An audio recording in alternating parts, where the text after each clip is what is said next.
दोस्तों नमस्कार, ये है मार्गदर्शन फॉर सिविल सर्विसेज। मैं अनुराग चौधरी। दोस्तों आज की वीडियो में प्रस्तुत है टीजीटी पीजीटी परीक्षा के लिए इतिहास के महत्वपूर्ण प्रश्नों का प्रैक्टिस सेट, जो आपके आगामी अन्य परीक्षाओं जैसे LT grade, government inter college प्रवक्ता, गवर्नमेंट डिग्री कॉलेज, उच्चतर शिक्षा असिस्टेंट प्रोफेसर, केंद्रीय विद्यालय संगठन और नेट जेआरएफ आदि परीक्षाओं के लिए बहुत ही उपयोगी है। दोस्तों प्रश्नों को सॉल्व करते समय हम उनकी व्याख्या भी करते चलेंगे ताकि आप उसे आसानी से समझ सकें और कुछ अन्य महत्वपूर्ण तथ्यों को भी जान सकें। तो आइए शुरू करते हैं आज का वीडियो। पहला प्रश्न है दोस्तों, आर्य शब्द का शाब्दिक अर्थ क्या है? श्रेष्ठ, विद्वान, पुरोहित या योद्धा? तो सही उत्तर है श्रेष्ठ।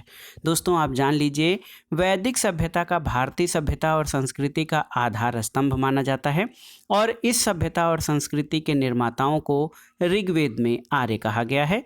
आर्य संस्कृत भाषा का शब्द है जिसका शाब्दिक अर्थ उच्च कुल का या श्रेष्ठ होता है। अगला प्रश्न है दोस्तों, वह स्तूप स्थल जिसका संबंध भगवान बुद्ध के जीवन की किसी घटना से नहीं रहा है? ऑप्शन देखिए, सारनाथ, सांची, बोधगया या कुशिनारा। तो सही उत्तर है सांची। ऑप्शन बी आपका सही उत्तर है। दोस्तों सांची की पहाड़ी रायसेन मध्य प्रदेश जिला मुख्यालय से 25 किलोमीटर की दूरी पर स्थित है और ये ऐतिहासिक नगरी विदिशा के समीप स्थित है और यहाँ पर 3 स्तूपों का निर्माण हुआ है, एक विशाल तथा 2 छोटे स्तूप, और इसका संबंध भगवान बुद्ध के जीवन की किसी भी घटना से नहीं रहा है। अगला प्रश्न है, निम्नलिखित में से किस एक वैदिक साहित्य में मोक्ष की चर्चा मिलती है? ऋग्वेद, परवर्ती संहिताएं, ब्राह्मण या उपनिषद? तो सही उत्तर है उपनिषद में। Option D. दोस्तों व्यक्ति के जीवन के अंतिम और चरम पुरुषार्थ मोक्ष की चर्चा उपनिषदों में मिलती है और आप जान लीजिए व्यक्ति के जीवन के 4 पुरुषार्थ धर्म, अर्थ, काम और मोक्ष हैं और मोक्ष का प्रायः सभी भारतीय दर्शनों में वर्णन मिलता है। अगला प्रश्न, निम्नलिखित में से कौन सा सही मेल खाता है? आपको बताना है। एलोरा की गुफाएं। दोस्तों एलोरा की गुफाएं शक, महाबलीपुरम राष्ट्रकूट, मीनाक्षी मंदिर पल्लव और खजुराहो चंदेल। तो सही उत्तर है, सही मेल जो है ये ऑप्शन डी खाता है, खजुराहो चंदेल वंश। दोस्तों बुंदेलखंड के चंदेल शासकों ने 9वीं शताब्दी से 12वीं शताब्दी के बीच खजुराहो में विश्व प्रसिद्ध मंदिरों का निर्माण कराया और खजुराहो चंदेलों की दूसरी राजधानी थी। अगला प्रश्न है, प्राचीन भारत में सिंचाई कर को क्या कहते थे? ऑप्शन है विदक भागम, हिरण्य, उदरंग या उपरनिका। तो सही उत्तर है विदक भागम। Option A. दोस्तों प्राचीन काल में सिंचाई कर को विदक भागम अथवा उदक भाग भी कहा गया है और अर्थशास्त्र के अनुसार नदी, सरोवर, कुएं से सिंचाई करने वाले कृषक से उपज का 1/5वां भाग और राजकीय नहर से सिंचाई करने वाले से 1/3 भाग विदक भागम के रूप में वसूला जाना चाहिए। अगला प्रश्न है, एलिफेंटा के प्रसिद्ध शैल को काटकर बनाए गए मंदिरों का श्रेय किसे दिया जाता है? तो उत्तर है एलिफेंटा के शैल मंदिरों का जो है निर्माण राष्ट्रकूटों के द्वारा करवाया गया था और एलिफेंटा बम्बई के समुद्र में स्थित एक द्वीप है जो समुद्र तट से लगभग 5 किलोमीटर समुद्र के अंदर है, जहां राष्ट्रकूटों के शासनकाल में एकाश्मक पत्थरों को काटकर मंदिरों का निर्माण कराया गया है और ये पहाड़ी हाथी के आकार की होने के कारण इसे एलिफेंटा कहते हैं। अगला प्रश्न है, निम्नलिखित में से कौन एक जैन तीर्थंकर नहीं था? चंद्रप्रभा, नाथ मुनि, नेमिनाथ और संभवनाथ। तो सही उत्तर है ऑप्शन बी, नाथ मुनि। दोस्तों आप जान लीजिए कि जो नाथ मुनि हैं, आप जान लीजिए कि जैन धर्म के कुल 24 तीर्थंकर हुए। 24वें तीर्थंकर भगवान महावीर थे, उनके पूर्व कुल 23 उपदेशक हुए जो तीर्थंकर कहलाते हैं। प्रथम तीर्थंकर ऋषभ देव या आदिनाथ और 23वें तीर्थंकर पार्श्वनाथ थे। चंद्रप्रभा, नेमिनाथ, संभवनाथ जैन तीर्थंकर और नाथ मुनि ये जैन तीर्थंकर नहीं थे। अगला प्रश्न है दोस्तों, प्रथम बौद्ध समिति का प्रथम बौद्ध संगीत का आयोजन किसके शासनकाल में हुआ था? अनिरुद्ध के शासनकाल में, अजातशत्रु के शासनकाल में, बिंबिसार या उदयभद्र के शासनकाल में? तो सही उत्तर है प्रथम बौद्ध संगीत का आयोजन अजातशत्रु के शासनकाल में राजगृह सप्तपाणी गुफा में 483 ईसा पूर्व में हुआ था और इसके अध्यक्ष महाकश्यप थे।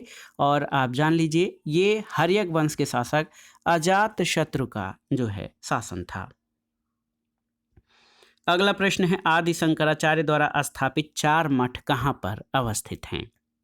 तो आप जान लीजिए दोस्तों, जोशी मठ, द्वारका, पुरी और श्रृंगेरी ये देश के चारों दिशाओं में स्थित मठ हैं।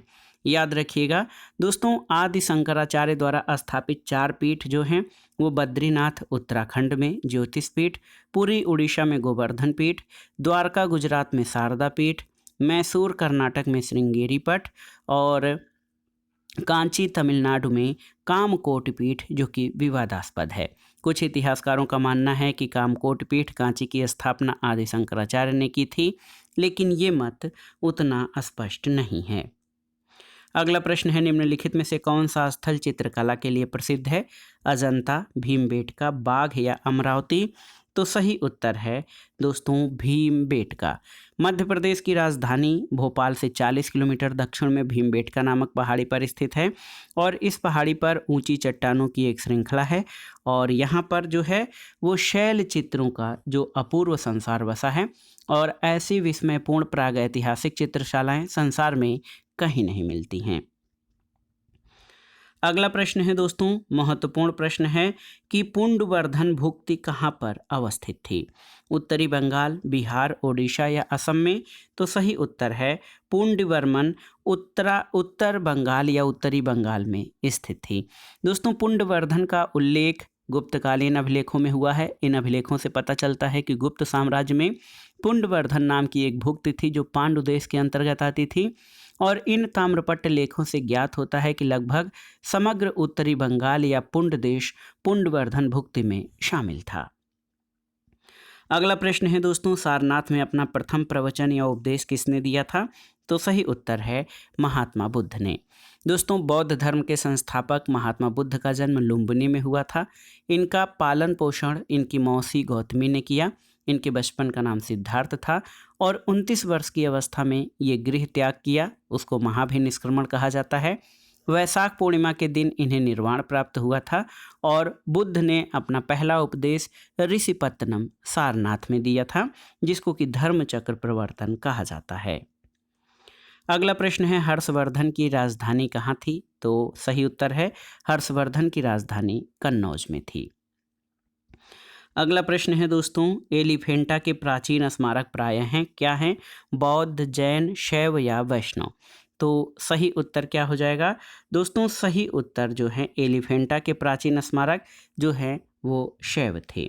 एलिफेंटा का वास्तविक नाम धारा नगरी है। इन्हें ये नाम पुर्तगालियों द्वारा यहाँ पर बने पत्थर के हाथी के कारण दिया गया था और यहाँ पर हिंदू शैव धर्म का विषय लिया गया है और मंदिर पहाड़ियों को काटकर बनाया गया है। अगला प्रश्न है दोस्तों शक विजेता। देखिए शक विजेता किसे कहा जाता है? चंद्रगुप्त प्रथम, समुद्रगुप्त, चंद्रगुप्त द्वितीय या कुमारगुप्त को? तो सही उत्तर है चंद्रगुप्त द्वितीय को। ऑप्शन सी आपका सही उत्तर है। दोस्तों याद रखिएगा कि चंद्रगुप्त द्वितीय को शकारी के रूप में जाना जाता है और बाणभट्ट ने भी चंद्रगुप्त द्वितीय के शक विजय का उल्लेख किया है और शकों के विरुद्ध जो है चंद्रगुप्त द्वितीय का अभियान 388 से 401 ईस्वी के बीच हुआ होगा। अगला प्रश्न है दोस्तों धौलावीरा जिस राज्य में स्थित है वो राज्य कौन सा है? ऑप्शन है गुजरात, हरियाणा, पंजाब या राजस्थान? तो सही उत्तर है हरियाणा। दोस्तों सही उत्तर आपका हो जाएगा गुजरात। आप जान लीजिए गुजरात के कच्छ जिले के भचाऊ तालुक में धौलावीरा जो है ऑप्शन ए आपका सही उत्तर हो जाएगा। ये एक साधारण गांव है। इसकी खोज 1990-91 में आर.एस. बिष्ट ने की थी और धौलावीरा वर्तमान भारत में खोजे गए हड़प्पाकालीन 2 विशालतम नगरों में से एक है। इस श्रेणी का दूसरा विशालतम नगर हरियाणा में स्थित राखीगढ़ी है। धौलावीरा भारतीय उपमहाद्वीप का चौथा विशालतम हड़प्पाकालीन नगर है और दोस्तों ये जान लीजिए धौलावीरा ये गुजरात में स्थित है। अगला प्रश्न है दोस्तों, अफगानिस्तान का बामियान प्रसिद्ध है किसके लिए? तो उत्तर है बुद्ध की प्रतिमा के लिए। अफगानिस्तान का बामियान क्षेत्र बौद्ध कला के लिए प्रसिद्ध है। ये वही क्षेत्र है जहाँ पर गांधार कला पुष्पित पल्लवित हुई और एक अलग कला स्कूल के रूप में अपनी मान्यता स्थापित की, और यहीं पर बौद्ध धर्मानुयायियों ने विश्व की सबसे ऊंची बौद्ध प्रतिमा का निर्माण किया था, जिसे बर्बर तालिबान शासकों ने मूर्ति पूजा का प्रतीक मानकर अपने शासनकाल में तोप और रॉकेट लॉन्चरों से इस ऊंची प्रतिमा को क्षतिग्रस्त कर दिया था। अगला प्रश्न है, ईसा की प्रारंभिक शताब्दियों में भारत तथा रोम के बीच घनिष्ठ व्यापारिक संबंधों की सूचना किस पुरातात्विक स्थल की खुदाइयों से मिलती है? ऑप्शन है मदुरै, ताम्रलिप्ति, तोंडी या अरिकामेडु। तो सही उत्तर है अरिकामेडु। दोस्तों पांडिचेरी में अरिकामेडु दक्षिणी भारत का एक प्रसिद्ध पुरास्थल है और 1945 में MS व्हीलर द्वारा यहाँ पर खुदाई करवाई गई थी, और इस स्थान से जो अवशेष प्राप्त हुए हैं उससे भारत और रोम के बीच प्राचीन व्यापारिक संबंधों की पुष्टि होती है। अगला प्रश्न है, सिंधु घाटी सभ्यता का कौन सा स्थान अब पाकिस्तान में है? ऑप्शन देखिए कालीबंगा, हड़प्पा, लोथल या आलमगीरपुर। तो सही उत्तर है हड़प्पा। दोस्तों हड़प्पा वर्तमान में पाकिस्तान के पंजाब प्रांत के मोंटगोमरी जिले में रावी के किनारे है। सबसे पहले 1921 में दयाराम साहनी द्वारा इसका उत्खनन करके प्राचीन सिंधु घाटी सभ्यता का उद्घाटन किया गया था। कालीबंगा कहाँ पर है? तो कालीबंगा राजस्थान में है, लोथल गुजरात में है, और जो आलमगीरपुर है ये उत्तर प्रदेश में स्थित है। अगला प्रश्न है, निम्नलिखित चोल शासकों में जिसने बंगाल की खाड़ी को चोल झील का स्वरूप प्रदान कर दिया वो कौन था? तो सही उत्तर है राजेंद्र प्रथम, ऑप्शन बी। राजेंद्र चोल प्रथम, इसका शासनकाल 1012 से 1044 ईस्वी था। इसके बंगाल विजय की सूचना तिरुवालगाडु अभिलेख में वर्णित है। अभियान का उद्देश्य गंगा नदी का पवित्र जल लाना था, और राजेंद्र चोल ने बंगाल की खाड़ी को चोल झील का स्वरूप प्रदान किया था। अगला प्रश्न है कि भारत में किस शिलाश्रय से सर्वाधिक चित्र प्राप्त हुए हैं? घघरिया, भीमबेटका, लेखहिया या आदमगढ़। तो सही उत्तर है भीमबेटका से। और भीमबेटका दोस्तों ये रायसेन जिला मध्य प्रदेश में स्थित है, और ये जो भीमबेटका या भीमबेटका ये प्राचीन गुफाओं और शिलाश्रयों के लिए प्रसिद्ध है, और यहाँ से प्रागैतिहासिक कालीन चित्रकला के साक्ष्य मिलते हैं। अगले प्रश्न पर आते हैं दोस्तों। अगला प्रश्न है कि गौतम बुद्ध की माँ किस वंश से संबंधित थी? शाक्य, माया, लिच्छवी या कोली। तो सही उत्तर है कोली वंश। दोस्तों गौतम बुद्ध की माता का नाम माया देवी था, जो कोलीय गणराज्य की कन्या थीं।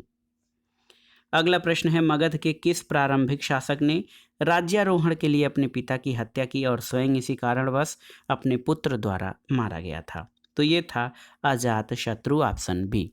दोस्तों 6ठी शताब्दी ईसा पूर्व में मगध एक छोटा सा राज्य था, लेकिन यहाँ की प्राकृतिक दशा, भौगोलिक कारण और योग्य महत्वाकांक्षी शासकों ने मगध को एक साम्राज्य के रूप में परिवर्तित कर दिया। मगध का जो प्रमुख राजवंश था वो हर्यक वंश था। इसके प्रतापी शासक अजातशत्रु ने अपने पिता बिंबिसार की हत्या करके मगध का सिंहासन पर अधिकार किया था। इसका नाम कुड़िक भी था, और अजातशत्रु में दोस्तों अजातशत्रु की 32 वर्ष शासन करने के बाद अपने पुत्र उदयन द्वारा मार डाला गया था। अगला प्रश्न है, उस पाल शासक का नाम बताइए जिसने विक्रमशिला विश्वविद्यालय स्थापित किया था? तो उत्तर है धर्मपाल। याद रखिएगा दोस्तों, पाल वंश का संस्थापक गोपाल था। उसके बाद उसका पुत्र धर्मपाल शासक बना, और धर्मपाल एक उत्साही बौद्ध था। उसके लेखों में उसे परम सौगत कहा गया है, और उसने विक्रमशिला, सोमपुरी, पहाड़पुर में प्रसिद्ध विहार और विश्वविद्यालयों की स्थापना की थी। अगला प्रश्न है, सूची 1 का सूची 2 से सुमेलन करिए और दिए गए कोड से सही उत्तर का चयन करिए। ऋग्वेद, यजुर्वेद, सामवेद और अथर्ववेद का आपका मिलान करना है।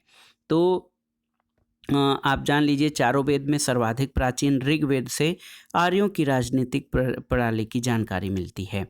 तो याद रखिएगा कि जो ऋग्वेद है उसमें स्रोत और प्रार्थनाएं हैं, तो यहाँ पर मैं उसको ऋग्वेद कर दे रहा हूँ। इसके अलावा यजुर्वेद, तो यजुर्वेद में दोस्तों आप जान लीजिए कि सामवेद में संकलित मंत्रों को देवताओं की स्तुति के समय गाया जाता था, तो ये सामवेद हो जाएगा। और इसके अलावा दोस्तों भारतीय संगीत के इतिहास में सामवेद बहुत ही महत्वपूर्ण है। और आप जान लीजिए महर्षि पतंजलि द्वारा उल्लिखित यजुर्वेद की 101 शाखाओं में इस समय मात्र 5 ही शेष हैं, और इस वेद में अनेक प्रकार के यज्ञों को संपन्न करने का उल्लेख है। इसमें स्रोत और कर्मकांड का वर्णन मिलता है। तो यहाँ पर यजुर्वेद हो जाएगा, यजुर्वेद, और तंत्र मंत्र और वशीकरण ये अथर्ववेद है। तो इस तरह से आप मिलान कर सकते हैं, तो सही उत्तर आपका ऑप्शन ए हो जाएगा। अगला प्रश्न है दोस्तों, सम्राट हर्ष ने अपनी राजधानी थानेश्वर से कहाँ स्थानांतरित की थी, आपको बताना है। प्रयाग, दिल्ली, कन्नौज या राजगृह। तो सही उत्तर कन्नौज है। दोस्तों हर्षवर्धन लगभग 606 ईस्वी में थानेश्वर की गद्दी पर बैठा।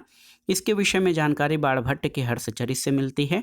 हर्षवर्धन अपनी राजधानी थानेश्वर से कन्नौज ले गया था, और समृद्धि और ऐश्वर्य के कारण इसे नगर महोदय भी कहा जाता था। अगला प्रश्न है, निम्नलिखित राजाओं में किसका जैन धर्म के प्रति भारी झुकाव था? दशरथ, बृहद्रथ, खारवेल या हुविस्क। तो सही उत्तर है खारवेल। कलिंग का चेद शासक खारवेल जैन धर्म का महान रक्षक था, और उसने जैन साधुओं के निर्वाह के लिए दान दिया, उनके निवास के लिए गुहा विहार बनवाए, और जैन साहित्य में अशोक के पौत्र संप्रति को इस मत का संरक्षक बताया गया है। अगला प्रश्न है, उत्तर प्रदेश में बौद्ध और जैनियों दोनों की प्रसिद्ध तीर्थस्थली कौन है? तो ये प्रश्न कई बार परीक्षाओं में पूछा गया है यूपी स्पेशल खंड के अंतर्गत।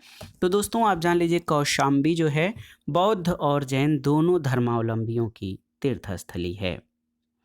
अगला प्रश्न है, निम्न में से किस एक पुरास्थल से पाषाण संस्कृति से लेकर हड़प्पा सभ्यता तक के सांस्कृतिक अवशेष प्राप्त हुए हैं?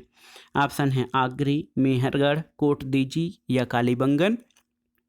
तो सही उत्तर है मेहरगढ़, ऑप्शन बी। दोस्तों नवपाषाण काल की प्राचीनतम भारतीय बस्ती उपमहाद्वीप में मेहरगढ़ है। यहाँ के लोग गेहूं और जौ उगाते थे, कपास का प्रयोग करते थे, मिट्टी के मकानों में रहते थे, और कई भारतीय स्थल जैसे मेहरगढ़, आमरी, कोटदीजी, कालीबंगा पंजाब और बहावलपुर आदि स्थल, इनमें हड़प्पा पूर्व संस्कृति के तत्व देखे जा सकते हैं। और आप जान लीजिए पाषाण संस्कृति से लेकर हड़प्पा सभ्यता तक के जो सांस्कृतिक तत्व हैं वो मेहरगढ़ से प्राप्त हुए हैं। अगला प्रश्न है, महावीर का प्रथम अनुयायी कौन बना था? तो उत्तर है महावीर के दामाद, महावीर स्वामी के दामाद जमाल जो है ये प्रथम अनुयायी बने थे। आप जान लीजिए कि महावीर स्वामी की पुत्री का नाम अनुजा प्रियदर्शना था, और उसका विवाह जमाल के साथ हुआ था। जमाल महावीर के दामाद और प्रथम अनुयायी थे, लेकिन जमाल ने ही धर्म में प्रथम भेद उत्पन्न किया था। अगला प्रश्न है दोस्तों, योग दर्शन के प्रतिपादक कौन है? तो उत्तर है पतंजलि। महर्षि पतंजलि योग दर्शन के प्रतिपादक थे, और इनकी पुस्तक का नाम योग सूत्र है। इस दर्शन का मानना है कि मोक्ष की प्राप्ति ध्यान और शारीरिक साधना से हो सकती है। अगला प्रश्न है, निम्न में से किस बौद्ध ग्रंथ में 16 महाजनपदों का उल्लेख है? तो ऑप्शन है अंगुत्तर निकाय, मध्यम निकाय, खद्दक निकाय या दीघ निकाय। तो सही उत्तर है अंगुत्तर निकाय। दोस्तों 6ठी शताब्दी ईसा पूर्व में 16 महाजनपदों के विषय में सूचना बौद्ध ग्रंथ अंगुत्तर निकाय और जैन ग्रंथ भगवती सूत्र से मिलती है। अगला प्रश्न है, निम्नलिखित कथनों पर विचार कीजिए, और इसमें आपको बताना है कि कौन सा कथन या कौन सा विकल्प आपका सही है इसमें। तो यहाँ पर आप देख सकते हैं, पहला कथन है कि चीनी तीर्थयात्री फाहियान ने कनिष्क के द्वारा आयोजित की गई चतुर्थ महान बौद्ध परिषद में भाग लिया था, सही नहीं है। चीनी तीर्थयात्री ह्वेनसांग हर्ष से मिला और उसे बौद्ध धर्म को प्रतिरोधी पाया, ये गलत है। तो दोनों ही कथन आपके गलत हैं, उपर्युक्त में से कोई नहीं आपका उत्तर हो जाएगा। दोस्तों, चीनी यात्री फाहियान चंद्रगुप्त द्वितीय के समय में भारत आया था और ये कनिष्क के समय में नहीं, जबकि ह्वेनसांग जो है हर्षवर्धन के समय में आया। ह्वेनसांग ने हर्षवर्धन को बौद्ध धर्म का प्रतिरोधी नहीं बताया है। अगला प्रश्न है दोस्तों, कोणार्क का सूर्य मंदिर किसने बनवाया था, आपको बताना है। तो उत्तर है नरसिंह वर्मन द्वितीय। दोस्तों, कोणार्क का सूर्य मंदिर नरसिंह वर्मन द्वितीय द्वारा बनवाया गया था और गजराज प्रथम के बाद चोल वंश का शासक राजेंद्र चोल हुआ था। ये चोल वंश का सबसे प्रतापी शासक था। इसके अलावा राजराज प्रथम ने तंजौर में राजराजेश्वर या बृहदेश्वर मंदिर का निर्माण कराया था। अशोक ने कश्मीर में श्रीनगर की स्थापना कराई थी। कोणार्क का सूर्य मंदिर नरसिंह वर्मन द्वितीय के द्वारा बनवाया गया था। अगला प्रश्न है, निम्नलिखित में से कौन भारतीय दर्शन की आरंभिक विचारधारा है। सांख्य, वैशेषिक, कर्म मीमांसा या योग। तो सही उत्तर सांख्य, ऑप्शन ए। दोस्तों, सांख्य दर्शन भारतीय दर्शन की सबसे प्राचीन आरंभिक विचारधारा है। सांख्य दर्शन के प्रणेता महर्षि कपिल हैं और अद्वैतवाद के प्रणेता आचार्य शंकर ने सांख्य को प्रधान मल्ल कहा है।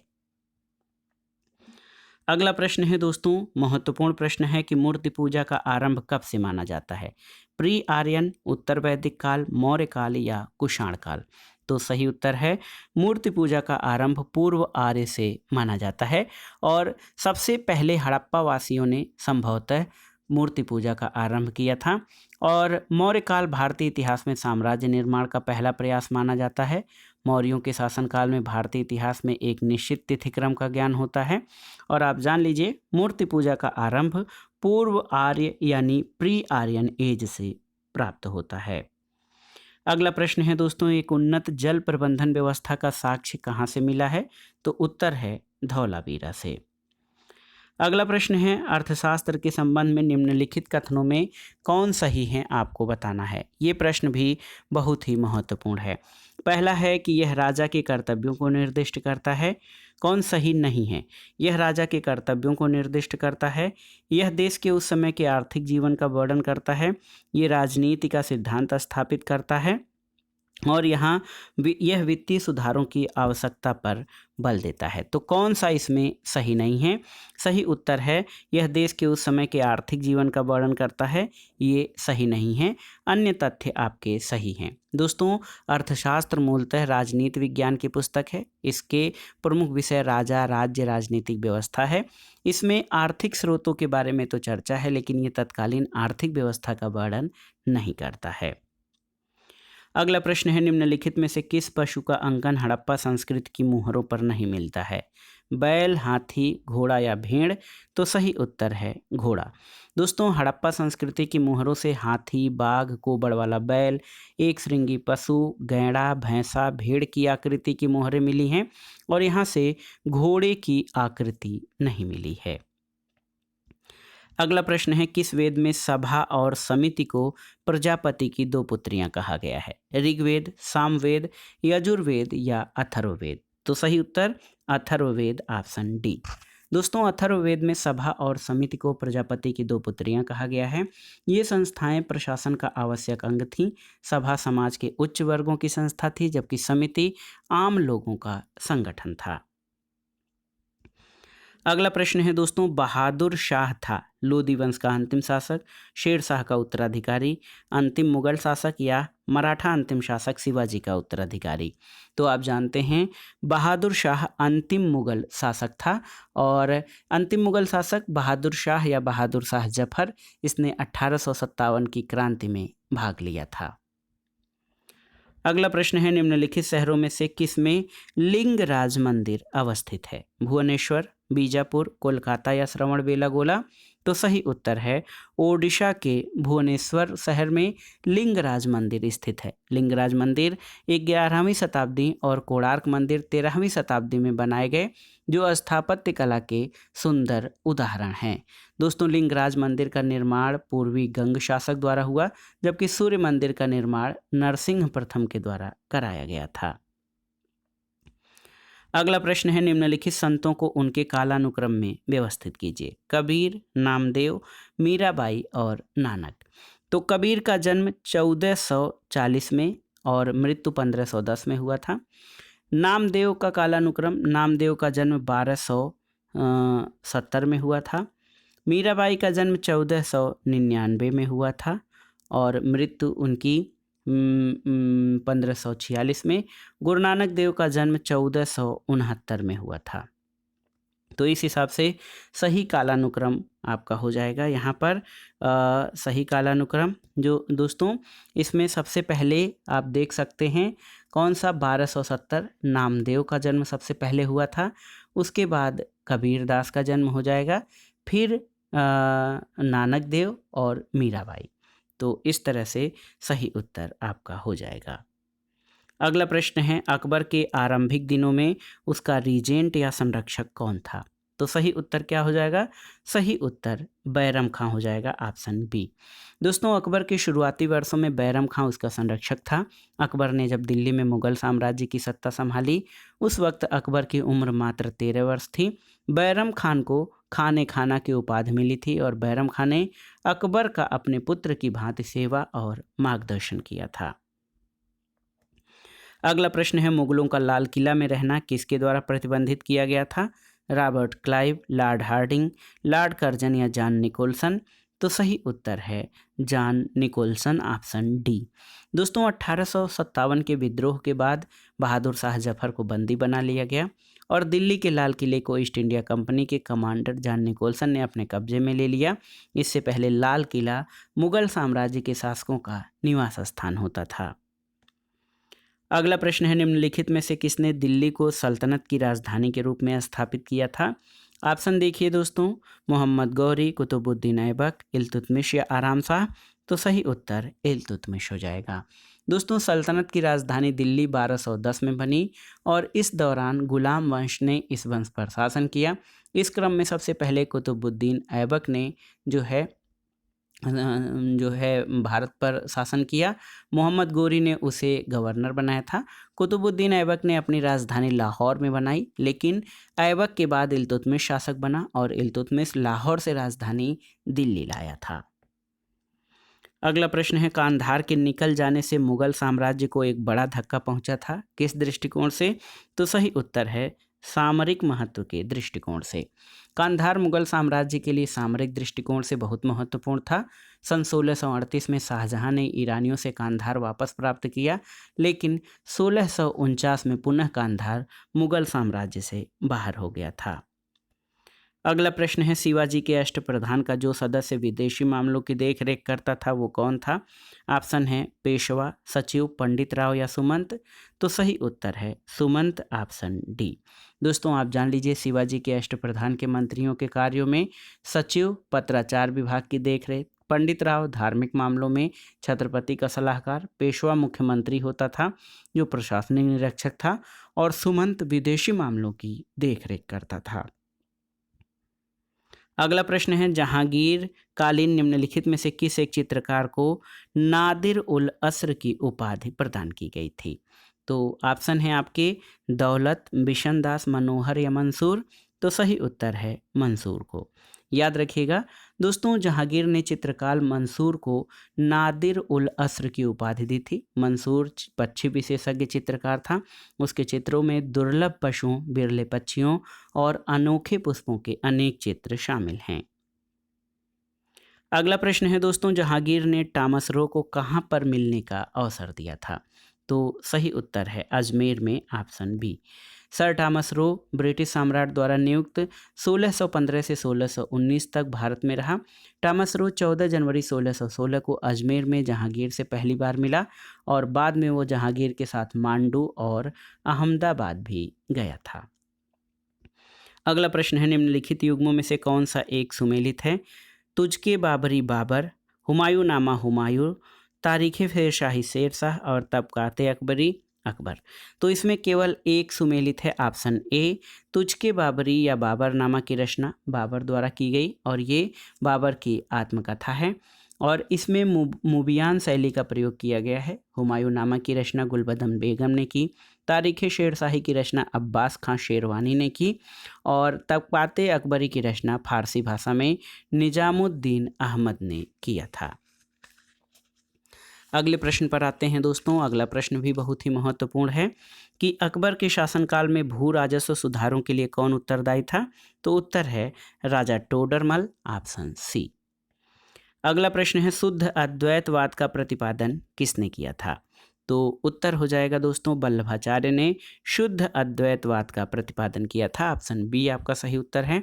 और मध्यकाल में भक्ति आंदोलन की शुरुआत आप जानते हैं दक्षिण के अलवार संतों द्वारा की गई थी और दक्षिण भारत से उत्तर भारत में 14वीं शताब्दी के प्रारंभ में रामानंद द्वारा ये आंदोलन चलाया गया था।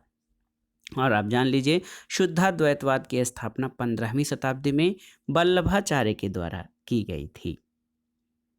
अगला प्रश्न है मराठों के उत्कर्ष का कौन सा कारण नहीं है? धार्मिक चेतना, भौगोलिक सुरक्षा, राजनैतिक जागृति या उच्च नेतृत्व शक्ति?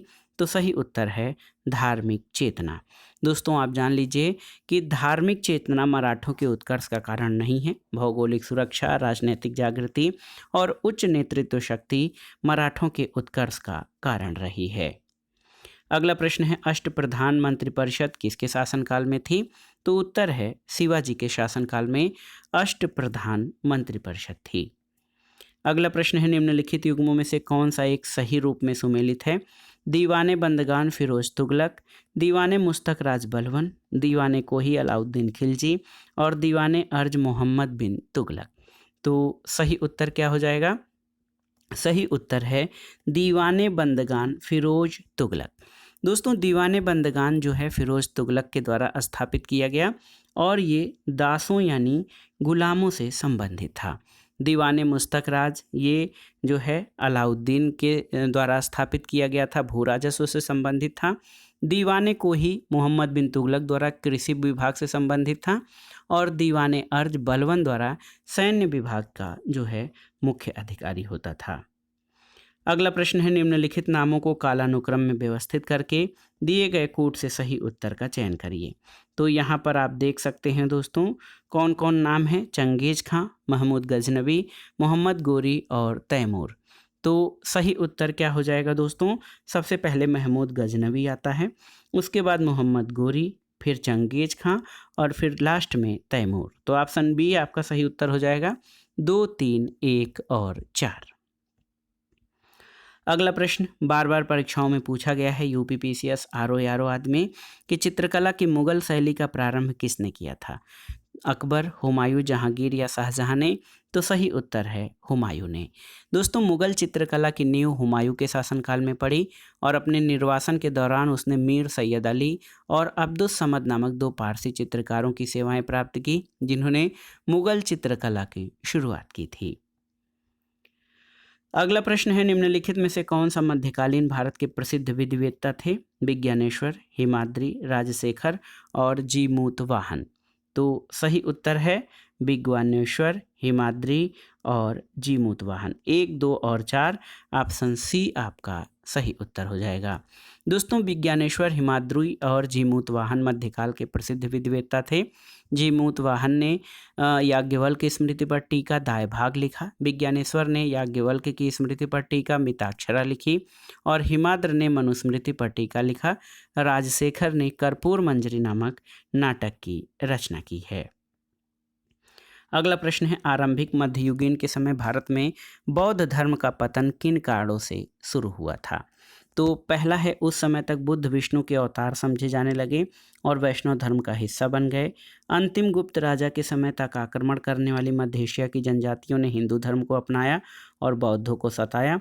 गुप्त वंश के राजाओं ने बुद्ध धर्म का पुरजोर विरोध किया। तो इसमें से केवल एक सही है, ऑप्शन ए।